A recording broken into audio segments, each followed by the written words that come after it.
What's up guys, and welcome to yet another episode of My Top 5, where I list my top 5 something. Each Friday will be a brand new episode with a brand new theme, so sit back, relax and enjoy my top 5 video games of 2017. Starting the list off strong, we have Superhot VR. Now before you PC fans start jumping down my throat telling me that the game came out on December 6, 2016, it also was released on the PSVR, my preferred VR system, on July 19, 2017 this year, which is why it's included on the list. Superhot VR is honestly a work of art.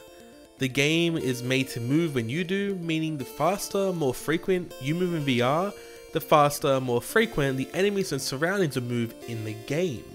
This game isn't easy, you have no health bar, no real explanation, it's all about figuring out what to do level by level to get to your end point, which at times is to kill yourself. For me, Superhot VR really changed my mind about VR games, because before playing it, I only found smaller, shorter experiences, but this kind of changed it all, and it's all because of this one game. Superhot VR is a great game for newcomers to virtual reality, as well as the seasoned vets for the platform. So not every game on my list is going to be a super mega hit, and number 4 is a great example of that. It is Emily is Away 2. Emily is Away 2 is a spiritual successor of the much loved Emily is Away, created by Carl Seeley. The virtual novel pulls you into an instant messaging chat client right out of the early 2000s. The game will only take you a few hours to complete, but with various endings and stories that you can explore, your time in the game won't be wasted. I played this game with Julian on Hunting for Games, and it was a great experience full of laughter, confusion, and a lot of heartbreak. So now it's your turn. Sit back, relax, open up that YouTube, and get chatting. Alright, now let's get to some heavy hitters on the list, starting out with number 3, Destiny 2.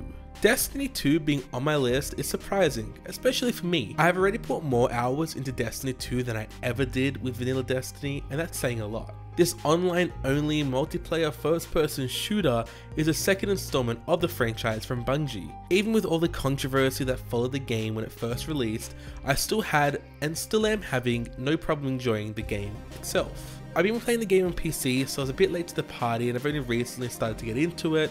However, the time I spent with the game has been a lot more fun than I ever thought it would be. Before it was actually released, I was tempted to cancel my pre-order.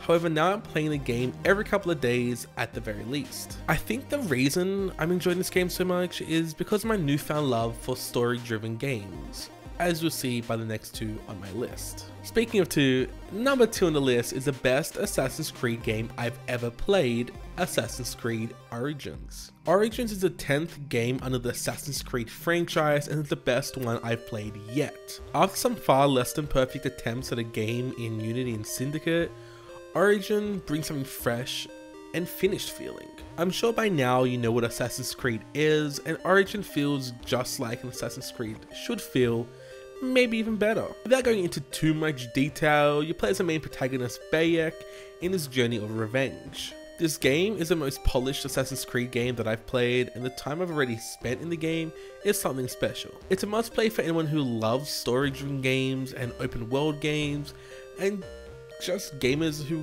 want to jump around a lot. As usual, before we get into number 1 spot on the list, I want to mention 2 honorable mentions that still have impacted me in one way or another this year, but just missed out on the list. The first honorable mention is Mr. Shifty, which is a top-down beat-em-up style game which I played through on the Nintendo Switch. This indie game had a very simple storyline with a very simple premise: escape. I had a lot of fun and found myself actually enjoying the challenges this game put before me. However, it didn't make the list because on the Nintendo Switch it just didn't perform how I wanted it to. At times the game would freeze up, especially when there's a lot going on the screen. However, this game was still super fun and I enjoyed all the time that I spent in it. The second honorable mention, and most likely the way you will know what my number 1 is on the list, it's Super Mario Odyssey. I know a lot of people will be freaking out that this didn't even make my top 5, but hear me out. I have not spent anywhere near enough time in this game to consider it as one of my favorites for the year. Right now, I've only spent around 5 hours in the game, which for those who have completed the main story will know this is nowhere near enough time to really feel the magic that is Super Mario Odyssey. For this reason, I didn't think it was right to put it just somewhere on my list, not knowing exactly where it should be placed. And now, it's time for the number 1 spot, and truth be told, I like it a lot. If you asked me what I think my game of the year would be, I would have never said The Legend of Zelda Breath of the Wild. But my oh my, what a game. I put roughly 45 hours of time into this game and I loved almost every minute of it.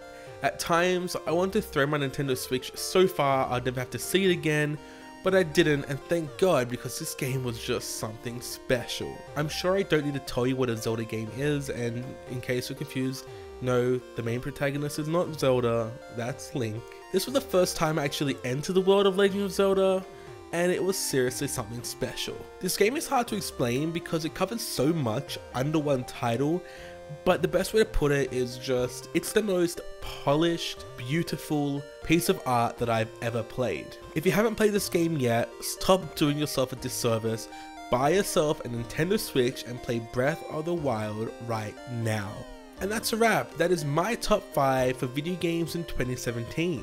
Do you have your own list? Let me know in the comment sections down below, and don't forget to like and subscribe before heading out. Until the next one though, peace.